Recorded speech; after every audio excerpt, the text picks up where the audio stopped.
Hello everyone. So today we are going to discuss about biomass energy.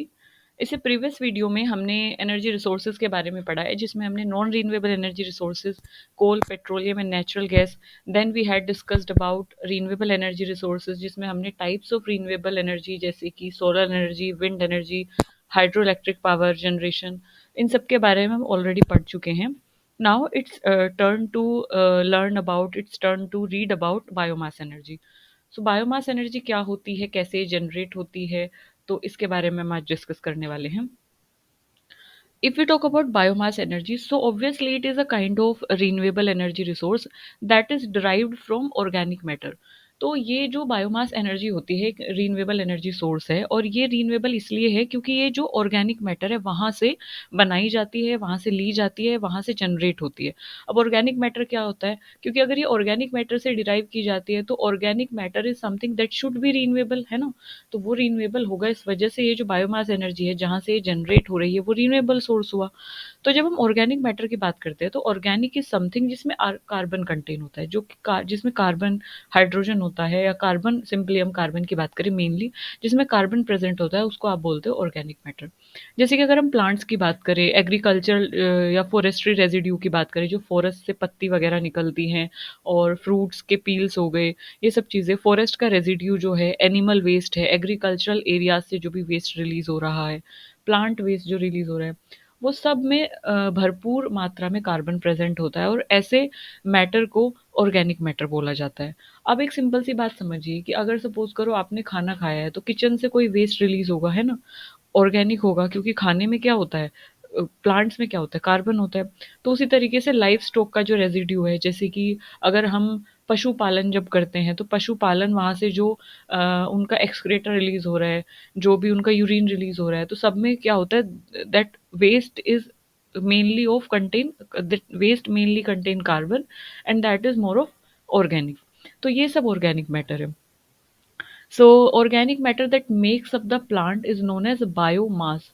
तो biomass किसे बोला जाता है, बायोमास इज समथिंग कि जो ऑर्गेनिक मैटर जो कि प्लांट को बना रहा है, जितना भी ऑर्गेनिक कंटेंट जिससे प्लांट बना है, अगर आप अपार्ट फ्रॉम वाटर की बात करें, सारा पानी अगर निकाल दिया जाए तो जो भी सॉलिड मटेरियल बचता है उसको बोला जाता है ऑर्गेनिक ऑर्गेनिक मैटर. और जो भी सॉलिड मटेरियल बचता है उसको बोला जाता है बायोमास. मतलब अगर पानी को रिलीज कर दिया जाए तो जितना भी ऑर्गेनिक मैटर है जिससे मिलके प्लांट बना है उसी को बायोमास बोला गया है. तो बायोमास जो है वो डिराइव्ड होता है सोर्सेज से, जैसे कि bio product of timber industry. अब ये जो बायोमास है, बायोमास ये कहाँ कहाँ से हमें मिल सकता है, जैसे टिम्बर इंडस्ट्री है, टिम्बर इंडस्ट्री जहाँ पे लकड़ी से फर्नीचर बनाए जाते हैं. एग्रीकल्चरल क्रॉप से, फॉरेस्ट का जो फॉरेस्ट का रेजिड्यू है, फॉरेस्ट एरिया से जो वेस्ट रिलीज हो रहा है वहाँ से, तो वहाँ उन चीज़ों में ऑर्गेनिक मैटर भरपूर मात्रा में होता है. Organic matter apart from matter is termed as biomass. तो उसको आपने बायोमास बोला है. अब जो बायोमास एनर्जी है, मतलब बायोमास को भी हम जलाते हैं और वहाँ से हीट रिलीज होती है, वहाँ से फायर रिलीज होती है, वहाँ से एनर्जी रिलीज होती है. सो उस एनर्जी को हम यूज़ करते हैं इलेक्ट्रिसिटी जनरेशन के लिए, या हम एज अ फ्यूल उसको यूज़ करते हैं ट्रांसपोर्टेशन के लिए. अब बायोमास जो एनर्जी है उसको हमने रीन्यूएबल इसलिए बोला है क्योंकि जो सोर्सेज है बायोमास के, सोर्सेज क्या हैं बायोमास के, टिम्बर इंडस्ट्री जैसे है, एग्रीकल्चरल क्रॉप्स है, फॉरेस्ट का जो वेस्ट है, फॉरेस्ट का जो रेजिड्यू है. तो ये जो सोर्सेज है बायोमास के रिप्लेनिश्ड हो सकते हैं, बार बार रिन्यू हो सकते हैं बहुत कम टाइम में. जैसे कि अगर सपोज करो हम बात करें एग्रीकल्चरल वेस्ट की, तो अगली बार आप फसल उगाएंगे फिर से एग्रीकल्चरल वेस्ट रिलीज हो जाएगा. अब वो तो हमारे लिए वेस्ट है, हम उसको खा तो नहीं सकते, हम उसको ईटिंग पर्पस के लिए यूज़ तो नहीं कर सकते, पर उस वेस्ट को हम बायोमास एनर्जी जनरेशन के लिए ज़रूर यूज़ कर सकते हैं. तो ये बहुत कम टाइम में वेस्ट रिलीज होता है जिसमें कि ऑर्गेनिक मैटर कंटेन होता है या जो बायोमास होता है. तो timber industry, agriculture, crop, forest waste, तो वेस्ट यहाँ से रिलीज होते रहते हैं. तो क्योंकि ये होते रहते हैं रिलीज बहुत कम टाइम में, तो इसीलिए इसको हमने रीन्यूएबल की कैटेगरी में रखा हुआ है. So that's why it is renewable, क्योंकि it is replenished over a relatively short period of time, बहुत कम टाइम के अंदर ही रिप्लेनिश्ड हो जाता है. तो वुड है, वुड के रेजिड्यू है, जैसे टिम्बर इंडस्ट्री हमने बताया, एग्रीकल्चर क्रॉप के रेजिड्यू है. एग्रीकल्चर क्रॉप से क्या क्या रिलीज हो सकता है, जैसे कि हस्क जिसे आप भूसा बोलते हैं, स्टॉक्स प्लांट के जो डंठल जिसे बोला जाता है आई थिंक हिंदी में, स्टॉक्स हमारे इधर इसको यही बोलते हैं. और एक होता है बगैस, खोई जिसे बोला जाता है, गन्ने की जो होती है, दैट इज़, तो ये सब एग्रीकल्चरल रेजिड्यू हैं। अगर हम एनिमल एरियाज़ की बात करें, तो एनिमल एरियाज़ की या एनिमल जो लाइफ स्टॉक एरिया से जो वेस्ट रिलीज़ हो रहा है, तो ऑर्गेनिक वेस्ट जो लाइफ स्टॉक से रिलीज़ होता है, जैसे उनका यूरिन है, उनके बॉडी हेयर्स हैं, फीकल मैटर है उनका, गोबर जिसे बोल रहे हैं, डंग, वो सब चीज़ें। अब जब हम इंडस्ट्री की बात करें, जैसे टिम्बर इंडस्ट्री की बात कर रहे हैं, या पेपर वुड इंडस्ट्री की बात कर रहे हैं, पेपर पल्प इंडस्ट्री की बात कर रहे हैं, तो वहाँ से बाई प्रोडक्ट की फॉर्म में ऑर्गेनिक मैटर रिलीज होते हैं, है ना। अगर हम बात करें कि जैसे कोई फॉरेस्टेड एरिया है, तो फॉरेस्ट एरिया में से ऑटम सीजन जब आता है तो सारी पत्तियां झड़ के नीचे गिर जाती हैं, फ्रूट्स जो हैं वो गिर जाते हैं, प्लांट की वुड चिप्स जो है वो नीचे गिर जाती है, ये सब ऑर्गेनिक मैटर है, तो ये सब वेस्ट की कैटेगरी में आएगा, बायोमास की कैटेगरी में आएगा।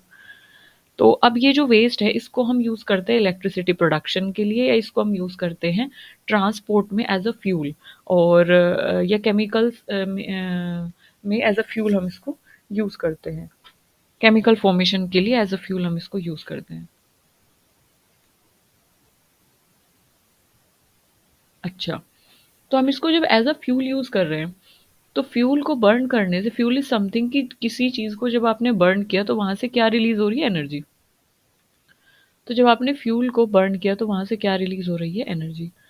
तो अब जब आप बायोमास को बर्न करते हैं और उससे एनर्जी का प्रोडक्शन करते हैं, या बायोमास को यूज़ करते हैं किसी भी पर्पस के लिए, या तो इलेक्ट्रिसिटी जनरेशन के लिए, या तो ट्रांसपोर्टेशन में एज अ फ्यूल के लिए, या तो केमिकल्स के लिए आप उसको यूज़ करते हैं।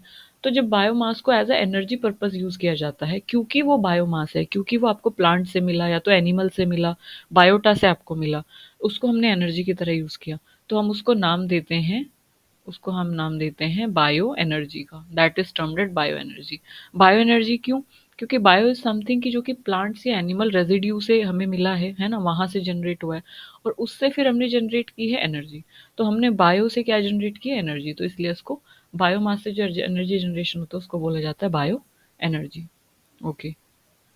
तो फॉर एग्जांपल जैसे कि इंडियन शुगर मिल्स जो हैं वो रैपिडली क्या हो रही हैं, दे आर टर्निंग टू बगैस, जैसे कि मैंने आपको बताया कि इंडियन शुगर मिल्स जो हैं, गन्ने से जो वेस्ट निकलता है वाइट कलर का, उसको खोई बोला जाता है, बगैस बोला जाता है उसके हिंदी में।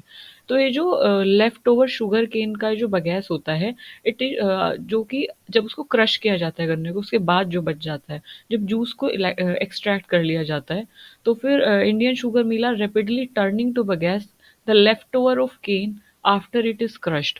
जब शुगर केन को क्रश कर लिया जाता है, जूस को एक्सट्रैक्ट कर लिया जाता है, तो जो लेफ्ट ओवर बचता है दैट इज नोन एज बगैस। और इस बगैस को, क्योंकि it's a kind of biomass है ना, क्योंकि वाटर रिलीज हो गया है, वाटर सारा हट गया है, ऑर्गेनिक मैटर हमारे पास बचा है, तो वो जो बायोमास है उसको फिर हम करने के लिए, उस इलेक्ट्रिसिटी जनरेशन के लिए उसका यूज किया जाता है।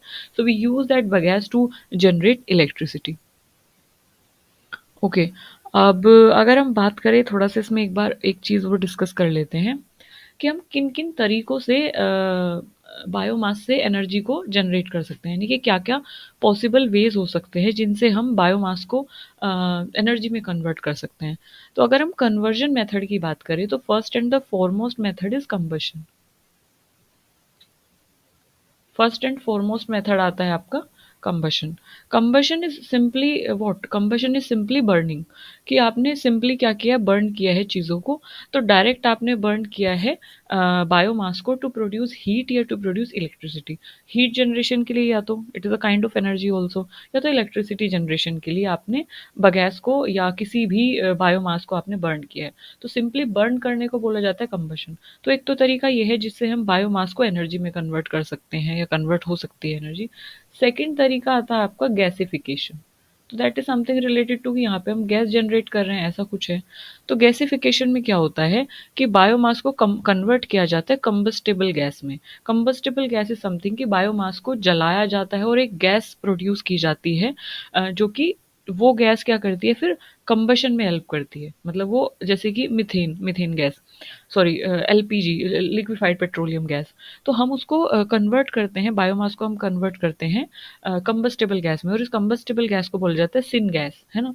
तो ये जो सिन गैस है, सिन गैस क्या करती है कि चीज़ों को जलाने में हेल्प करती है, यानी कि वो गैस जो है वो क्या करेगी, चीज़ों को हीटअप करने में या चीज़ों को बर्न करने में हेल्प करती है, और वहाँ से फिर हम एनर्जी जनरेशन कर सकते हैं। तो एक होता है गैसिफिकेशन।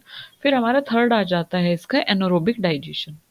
Anaerobic digestion. अच्छा, एनारोबिक डाइजेशन अगर आपको याद हो, तो मैंने इससे पहले भी इसके बारे में डिस्कस किया है। तो एनारोबिक जो टर्म है, इसका मतलब होता है कि कोई भी जब डाइजेशन या कोई भी बायोडिग्रेडेशन जब ऑक्सीजन की एब्सेंस में होता है, मतलब वहाँ पे ऑक्सीजन प्रेजेंट नहीं होती है, तो ऑक्सीजन की एब्सेंस में जब डाइजेशन होता है या ऑक्सीजन की एब्सेंस में जो बायोडिग्रेडेशन होता है, तो उसको एनारोबिक डाइजेशन या उसको एनारोबिक बोला जाता है। तो जो हमारा ऑर्गेनिक मैटर है या हमारा जो बायोमास है, क्योंकि बायोमास इज ऑर्गेनिक मैटर ना, तो जो बायोमास है जब वो ब्रेक डाउन किया जाता है मीथेन प्रोडक्शन के लिए या बायोगैस बनाने के लिए without the presence of oxygen, तो उसको एनारोबिक बोला जाता है। इसका सीधा सिंपल सा एग्जांपल है बायोगैस। तो बायोगैस जब हम प्रोड्यूस करते हैं तो उसमें हम क्या लेते हैं, डाइजेस्टर टैंक, और डाइजेस्टर टैंक में सारा का सारा बायोडिग्रेडेबल मटेरियल को डाल दिया जाता है, उसको फिर कवर कर दिया जाता है। अब कवर करने का मतलब क्या है कि यहाँ पे ऑक्सीजन की एब्सेंस हो बन जाएगी, ऑक्सीजन प्रेजेंट ही नहीं होगी। अब जब ऑक्सीजन प्रेजेंट नहीं होगी तो यहाँ पे जो बैक्टीरिया ग्रो होंगे वो एनारोबिक बैक्टीरिया ग्रो होंगे। एनारोबिक मतलब जो ऑक्सीजन की एब्सेंस में ऑर्गेनिक मैटर को क्या करते हैं, खाते हैं। तो ऑर्गेनिक मैटर ऑलरेडी आपने इसमें मेंशन या डाल दिया है, तो इसको अंदर से ऊपर से कवर कर दिया है, तो इसमें मिथेनोजेंस या अदर एनारोबिक बैक्टीरिया प्रोड्यूस होंगे, और वो फिर ऑर्गेनिक मैटर को डिग्रेड करेंगे, और जब ये ऑर्गेनिक मैटर डिग्रेड होगा तो इससे एक गैस रिलीज होगी जिस गैस को बोला जाएगा बायोगैस, क्योंकि बायोमास से का डिग्रेडेशन से ये रिलीज हुई है तो इसलिए इसको बायोगैस बोला गया। इसमें मेन जो कंटेंट होता है ना, 70 to 80%, 70 to 80% जो इसमें कंटेंट होता है वो होता है CH4, सॉरी, CH4, इसमें होता है मीथेन CH4 का। तो इसलिए इसको मीथेन गैस भी बोला जाता है, क्योंकि इसमें सबसे ज़्यादा कंट्रीब्यूशन मीथेन का होता है। तो थर्ड तरीका हमारा ये है एनारोबिक डाइजेशन या डिकम्पोजिशन। फोर्थ तरीका है फर्मेंटेशन। एनर्जी जनरेशन फर्मेंटेशन से भी की जा सकती है। अब फर्मेंटेशन में क्या किया जाता है, बायोमास जो है बायो इथेनॉल में कन्वर्ट होती है, बायोडीजल में कन्वर्ट होती है। तो फर्मेंटेशन के लिए कुछ बैक्टीरियाज होते हैं जो कि वर्क करते हैं। तो जब वो करते हैं, जब वो फर्मेंटेशन होती है तो वहाँ पे क्या होता है, रेस्पिरेशन जब होता है, मतलब जब ऑर्गेनिक मैटर डिग्रेडेशन होता है, जब रेस्पिरेशन होता है, तो होता क्या है कि कार्बन डाइऑक्साइड, बाई प्रोडक्ट में कार्बन डाइऑक्साइड और वाटर रिलीज होता है ना। बट जब फर्मेंटेशन होती है तो वहाँ पे वाटर ना रिलीज होके क्या रिलीज होता है, इथेनॉल रिलीज होता है। ठीक है। तो जब इथेनॉल रिलीज होता है, बेसिकली मतलब यहाँ पे यू कैन से कि ऑक्सीजन की एब्सेंस में ये होता है, एनारोबिक होता है, दैट्स वाई इथेनॉल रिलीज होता है।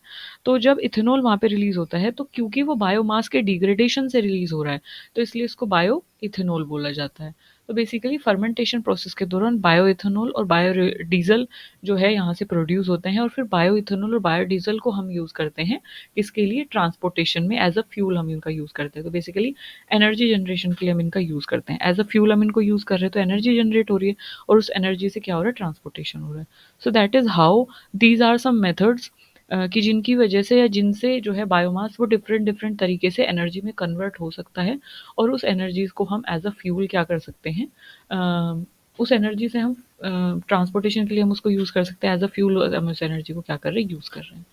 सो दिस इज़ इट कि किस तरीके से क्या क्या मेथड्स है जिनके थ्रू एनर्जी को हम एनर्जी में बायोमास को कन्वर्ट कर सकते हैं।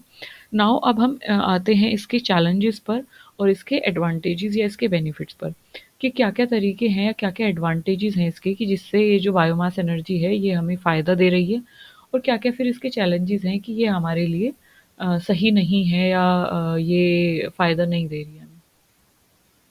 सो इसके बारे में डिस्कस करते हैं। Okay, now first moving on to the advantages कि क्यों ये एडवांटेजेस है। सबसे पहले तो इसलिए क्योंकि ये रीन्यूएबल है, क्योंकि ये रीन्यूएबल है, रीन्यू हो जाती है बार बार, तो बहुत कम टाइम में आपको, ऐसा नहीं है कि बहुत लंबा वेट करना पड़ेगा बायोमास एनर्जी प्रोडक्शन के लिए, क्योंकि वेस्ट, लाइफ स्टॉक वेस्ट या फॉरेस्ट रेजिड्यू या एग्रीकल्चरल वेस्ट ईजिली अवेलेबल हो जाता है तो मिल जाता है। रिन्यूएबल है, कॉस्ट इफेक्टिव है, इसमें ज़्यादा मशीनरीज, ज़्यादा टेक्नोलॉजी, ज़्यादा स्किल्ड लेबर की ज़रूरत नहीं है। डाइजेस्टर टैंक होगा, उसको हम घर के साइड में भी बनाएंगे या घर के साइड में भी बायोमास या मीथेन गैस का प्रोडक्शन हम कर सकते हैं, बायोगैस या मीथेन गैस का प्रोडक्शन हम कर सकते हैं। तो it is a kind of cost effective approach. और ये क्या है, लेस पोल्यूटिंग है। लेस पोल्यूटिंग इसलिए बोला क्योंकि मीथेन, बायोगैस में मीथेन रिलीज हो रही है, इथेन, प्रोपेन, ब्यूटेन, सॉरी, नहीं, ये नेचुरल गैस में रिलीज होती है। बायोगैस में मीथेन और कुछ अमाउंट में कार्बन डाइऑक्साइड और इस तरीके से अदर गैसेस रिलीज होती हैं, ठीक है। तो इट्स अ काइंड ऑफ कि इसमें इतना ज़्यादा कोई ऐसी गैस रिलीज नहीं हो रही कि जो इमेंस अमाउंट में क्लाइमेट चेंज क्रिएट करेगी। So comparatively it is less polluting, comparatively बोला है ना। ऐसा नहीं है कि मीथेन गैस तो देखो हो ही रही है, methane is a kind of green house gas, ये हमने पढ़ा है। But comparatively it is less polluting, क्योंकि ये एसिड रेन और अदर जो फिनोमिना है वो कॉज नहीं कर रहा है। और फर्स्ट है कि इसमें जो मटेरियल है वो इजिली रिन्यू हो जा रहा है, तो हमें मिल जा रहा है। अगर हम बात करें तो इसकी कार्बन न्यूट्रलिटी भी होती है। कार्बन न्यूट्रलिटी मतलब कि बायोमास जो है वो कार्बन को, क्योंकि देखो जो प्लांट है, प्लांट क्या करते हैं, कार्बन डाइऑक्साइड को कैप्चर करते हैं और उससे ऑक्सीजन प्रोड्यूस करते हैं। तो जो बायोमास है या जो प्लांट्स हैं, वो बेसिकली क्या कर रहे हैं, कार्बन को कैप्चर कर रहे हैं। तो कहीं ना कहीं बायोमास जो है CO2 को एब्जॉर्व कर रहे हैं जब उनकी ग्रोथ होती है ना। जब उनकी ग्रोथ होती है तो CO2 को कहीं ना कहीं एब्जॉर्व करते हैं। और तो जब वो जलते हैं तो उसमें से CO2 ठीक है रिलीज भी होती है, बट कंपैरेटिवली अपने पूरे लाइफ टाइम स्पान में जितनी CO2 जब जलने पे वो रिलीज कर रहे हैं उससे ज़्यादा CO2 अपने लाइफ टाइम स्पान में वो क्या कर लेते हैं, एब्जॉर्व कर लेते हैं। तो इसलिए कंपैरेटिवली कहीं ना कहीं, क्योंकि CO2 ज़्यादा एब्जॉर्व कर ले, कम रिलीज कर रहे हैं, तो ये कार्बन कहीं ना कहीं न्यूट्रल हो जाते हैं। तो कार्बन डाइऑक्साइड कॉन्ट्रीब्यूशन में, कार्बन डाइऑक्साइड रिलीज करने में उनका इतना कोई कॉन्ट्रीब्यूशन नहीं होता है। तो ये कहीं ना कहीं बैलेंस कर देते हैं कार्बन एमिशन को, दैट इज वाई। दूसरा कि it provide manure for agriculture and garden. हाँ, जब हम बायो मास को एक तरीके से डंप करते हैं या उसको लैंडफिल में रखते हैं, तो इनका डिग्रेडेशन होता है और डिग्रेडेशन के बाद जो रिजल्ट आता है वो आता है कंपोस्ट या मेन्योर। तो हम उस मेन्योर को वापस से एग्रीकल्चर में यूज़ कर सकते हैं। तो basically it is a kind of approach कि जो वेस्ट है, waste to trash to treasure हमने बना दिया, या वेस्ट को हमने एक तरीके से वैल्यूएबल चीज़ में कन्वर्ट किया और हम उसको फर्दर यूज़ कर रहे हैं, तो इस तरीके से। तो there is a tremendous potential to generate biogas energy. Tremendous potential है कि आप बायोगैस एनर्जी को जनरेट कर सकते हैं। ज़्यादा जगह या ज़्यादा स्किल्ड चीज़ें इसके लिए चाहिए नहीं होती हैं, ज़्यादा मशीनरी इसके लिए चाहिए नहीं होती है। तो ट्रेमेंडियस स्कोप है इसके लिए। Growing biomass crop use carbon dioxide and produce oxygen. तो वही चीज़ बोली गई है कि कहीं ना कहीं कार्बन न्यूट्रल या कार्बन नेगेटिव हो जाता है, क्योंकि ये कार्बन डाइऑक्साइड कम रिलीज करता है एज कम्पेयर टू जितना इसने एब्जॉर्व किया है। तो एब्जॉर्व ज़्यादा करता है, रिलीज कम करता है कंपैरेटिवली। और फिर फिफ्थ पॉइंट वही कि वेस्ट रिडक्शन होता है, कि अब जैसे बगैस है, हस्क है, स्टोक है, स्ट्रो है, सो ये सब जो भी एग्रीकल्चर के वेस्ट हैं, ये सब हम कहाँ फेंकते, कहाँ जाते, क्या हम इनको बर्न करते? तो बर्न करने से अच्छा हम इसको किसी वैल्यूएबल फॉर्म में कन्वर्ट करें, एनर्जी में कन्वर्ट करें और फिर उसको हम क्या करें, यूज़ करें। तो कहीं ना कहीं वेस्ट रिडक्शन में इसका यूज़ होता है। ये एग्रीकल्चर का, इंडस्ट्री का, म्यूनिसिपल जो भी ऑर्गेनिक वेस्ट है उसको हम क्या कर रहे हैं, एक अप्रोच हमने अपनाई है कि उसको हम बायोइथेनॉल, बायोगैस, बायोडीजल, या उसको हम as a fuel different different तरीकों से हम उसको एनर्जी में कन्वर्ट करके उनको ट्रांसपोर्टेशन में एज अ फ्यूल यूज़ कर सकते हैं। इस तरीके से हम उसको यूज़ कर सकते हैं। अब और क्या होता है कि वर्सिटैलिटी देता है। वर्सिटैलिटी का मतलब है वैरायटी हमें देता है, कि हम इसको हीटिंग पर्पस के लिए भी यूज़ कर सकते हैं। मतलब हमने क्या किया कि हीट किया, बायोमास को जलाया, हमें हीट प्रोड्यूस हुई, हीट मिली। तो इसको हम एज अ हीटिंग एनर्जी भी यूज़ कर सकते हैं। इलेक्ट्रिकल एनर्जी जनरेशन के लिए भी हम इसका यूज़ कर सकते हैं, या तो फ्यूल प्रोडक्शन, जैसे बायो इथेनॉल है, बायो मिथेनॉल है, बायोडीजल है। तो ये सब क्या है कि हमने इसको इनसे फ्यूल बनाया। तो ये काफ़ी वर्सटाइल, बायोमास एनर्जी काफ़ी वर्सटाइल है कि अलग अलग तरीक़ों से हम इसको यूज़ कर सकते हैं, जैसे कि हीट एनर्जी प्रोडक्शन के लिए भी, इलेक्ट्रिकल एनर्जी प्रोडक्शन के लिए भी, या फ्यूल प्रोडक्शन के लिए भी। तो दैट इज़ वाई। अब बात कर लेते हैं इसके लिमिटेशंस की, कि कुछ तो इसमें ऐसे बातें होंगी, कुछ तो चैलेंजेस होंगे जो कि हमें ओवरकम करने हैं, जिन पे हमें ध्यान देना है। तो अगर हम लिमिटेशन की बात करें, लिमिटेशन की बात करें तो थोड़ा सा वही हो जाती है कि कॉस्ट इफेक्टिव तो है, बट ऐसा नहीं है कि सारी चीज़ें आपको घर में मिल जाएंगी। इसके लिए आपको जो बायोगैस प्लांट बनाना होगा, डाइजेस्टर जो टैंक लेके आना होगा, तो उसमें काफ़ी कॉस्ट लग जाती है, तो इनिशियल कॉस्ट इसकी थोड़ा सा ज़्यादा हो जाती है। Continuous supply of biomass is required to generate biomass energy. Second challenge इसका यही है कि आपको अगर बायोमास एनर्जी जनरेट करनी है तो उसके लिए आपको फिर वेस्ट भी चाहिए। चाहे वो एग्रीकल्चर का हो, चाहे वो टिम्बर इंडस्ट्री का हो, कहीं से भी आपको बायोमास वेस्ट की रिक्वायरमेंट होगी या बायोमास की रिक्वायरमेंट होगी। दैट इज स्टोरेज और ट्रांसपोर्टेशन इसका डिफिकल्ट है, क्योंकि आपको वेस्ट चाहिए, तो उस वेस्ट को आपको एनर्जी में कन्वर्ट करना है, तो उससे पहले जो वेस्ट है उसको स्टोर करने के लिए, उसको कलेक्ट करने के लिए जो ट्रांसपोर्टेशन की फैसिलिटी है, वहाँ पे भी इनिशियल कॉस्ट और स्टोरेज का आपको ध्यान रखना होगा, तो वो एक चैलेंज है। बहुत सारी फूड क्रॉप्स हैं, जैसे कि कॉर्न है, मक्का, व्हीट है, जैसे गेहूं है, और they are being diverted to make ethanol. अब यहाँ से मतलब हम, क्योंकि जिसमें ज़्यादा शुगर कंटेंट होगा उनसे हम इथेनॉल को एक तरीके से डिराइव करते हैं। तो बहुत सारी जो फूड क्रॉप्स हैं कहीं न कहीं वो एक्सप्लॉइट हो रही हैं। मतलब हम बायो इथेनॉल और या बायोडीज़ल या इथेनॉल को बनाने के चक्कर में कहीं न कहीं जो पोटेंशियल फूड रिसोर्स है उसको क्या कर रहे हैं, कहीं न कहीं एक्सप्लॉइट कर रहे हैं, उसको यूटिलाइज़ ना करके उसको कहीं न कहीं अलग वे में उसका यूज़ कर रहे हैं, एनर्जी प्रोडक्शन के लिए उसका यूज़ कर रहे हैं, रादर देन जो ओवर पॉपुलेशन है उसके हंगर को सेटिस्फाई करने के लिए। तो इससे थोड़ा-सा चांसेस क्या हो सकते हैं, फूड इन्फ्लेशन हो सकता है। मतलब जो खाना लोगों को मिलना चाहिए था कहीं न कहीं उसमें कमी आ सकती है, या इससे कहीं न कहीं पॉवर्टी इंक्रीज़ हो सकती है। So that is the limitation of this thing. So this is it. और इसके अलावा और क्या है कि अब हम क्योंकि बायोमास एनर्जी की बात कर रहे हैं, तो वेस्ट रिलीज़ होगा एग्रीकल्चरल एरियाज़ या टिम्बर इंडस्ट्री से। तो बायोमास की हमें कंटिन्यूअस ज़रूरत पड़ेगी, तो उस बायोमास की ज़रूरत के लिए हमें बायोमास ग्रो भी कराना पड़ेगा, है ना? कोई प्लांट हमें ग्रो भी कराने पड़ेंगे, क्योंकि वहीं से ऑर्गेनिक वेस्ट रिलीज़ हो रहा है। तो वेस्ट के लिए भी कहीं न कहीं हमें उन्हें ग्रो कराना पड़ेगा। उनका जब लाइफ टाइम स्पान पूरा होगा तो उसके बाद वेस्ट रिलीज़ होगा। तो उसके लिए हमें एक ह्यूज पीस ऑफ लैंड चाहिए, कि बायोमास को ग्रो कराने के लिए, एनर्जी क्रॉप्स को ग्रो कराने के लिए हमें एक बड़े एरिया की ज़रूरत होगी जहाँ पे ग्रो कर सकें हम। So this is it about the limitations. यहाँ पे हमने एडवांटेजेस और लिमिटेशंस की बात की बायोमास की। इसके बाद हम नेक्स्ट वीडियो में पढ़ेंगे बायोफ्यूल के बारे में, कि बायोफ्यूल क्या होता है, कितनी इसकी जनरेशन है, और there are like 4 generation of biogas, इसमें आई थिंक सेकंड और फोर्थ जनरेशन तक है। सो बायोफ्यूल के बारे में हम नेक्स्ट वीडियो में बात करेंगे। अभी के लिए बस इतना ही। I hope I am able to make you understand this concept. और तब तक के लिए हंसते रहिए, मुस्कुराते रहिए, खुश रहिए, और सबसे इम्पोर्टेंट जो है वो यूजीसी नेट क्लियर करने के लिए है पढ़ना। तो मेहनत से पढ़ते रहिए। बाकी I am with you. When ever you feel like asking anything you can comment in the comment section. जो भी आपको पूछना है, जो भी आपको वीडियो से रिलेटेड क्वेरी है, जो भी आपको ऐड करानी है चीज़ें, वो आप कमेंट सेक्शन में मेंशन कर सकते हैं। तब तक के लिए धन्यवाद। बने रहिए मेरे साथ लर्न विद अंजलि में।